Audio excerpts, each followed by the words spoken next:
Hi hello friends, ಎಲ್ಲರೂ ಹೇಗಿದ್ದೀರಾ? ನೋಡಿ, ನಮ್ಮ ಹಳ್ಳಿ ಸ್ಟೈಲಲ್ಲಿ ಪುದೀನ ಬದನೆಕಾಯಿ ಗ್ರೇವಿ ಮಾಡಿದ್ದೀನಿ. ಸಿಂಪಲ್ಲಾಗಿ ಯಾವ ಥರ ಮಾಡ್ಕೊಳ್ಳೋದು ನೋಡಿಸ್ತೀನಿ ನೋಡಿ.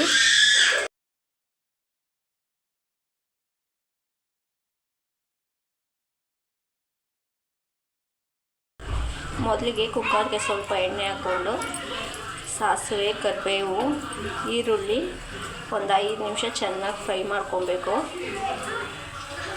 5 ನಿಮಿಷ ಚೆನ್ನಾಗಿ ಫ್ರೈ ಮಾಡಿಕೊಂಡು ಇದಕ್ಕೆ ಟೊಮೊಟೊ ಹಾಕ್ಕೊತಾ ಇದ್ದೀನಿ.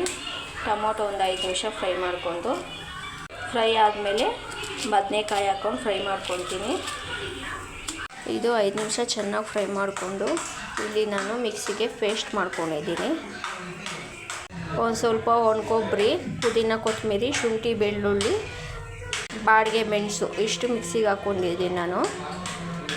ಒಂದು ಸ್ವಲ್ಪ ಧನಿಯಾ ಪುಡಿ, ಒಂದು ಸ್ವಲ್ಪ ಖಾರದ ಪುಡಿ, ಒಂದು ಸ್ವಲ್ಪ ಗರಂ ಮಸಾಲ, ಒಂದು ಸ್ವಲ್ಪ ಅರಿಶಿನ, ರುಚಿಗೆ ತಕ್ಕಷ್ಟು ಉಪ್ಪು ಹಾಕಿ ಇದಕ್ಕೆ ಬೇಕಾಗುವಷ್ಟು ನೀರು ಹಾಕಿ ಮುಚ್ಚಲಾಗ್ತಾಯಿದ್ದೀನಿ. 2 ವಿಸಿಲ್ಗೆ ಇಕ್ತೀನಿ. ಇದು ವಿಸಿಲ್ಗಾದರೆ ಬೇಗ ಆಗಿಬಿಡುತ್ತೆ.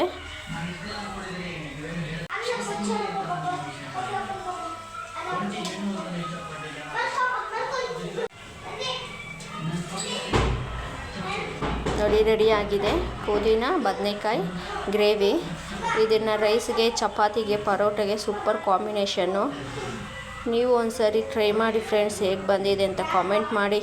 ಹಾಗೆ ಈ ಚಿಕ್ಕದೊಂದು ವೀಡಿಯೋಗೆ ಲೈಕ್ ಕೊಡೋದು ಮರಿಬೇಡಿ. ಹಾಗೆ ಇನ್ನೂ ಯಾರೆಲ್ಲ ನನ್ನ ಚಾನಲ್ ಸಬ್ಸ್ಕ್ರೈಬ್ ಮಾಡ್ಕೊಂಡಿಲ್ಲ, ಸಬ್ಸ್ಕ್ರೈಬ್ ಮಾಡ್ಕೊಳ್ಳಿ ಫ್ರೆಂಡ್ಸ್.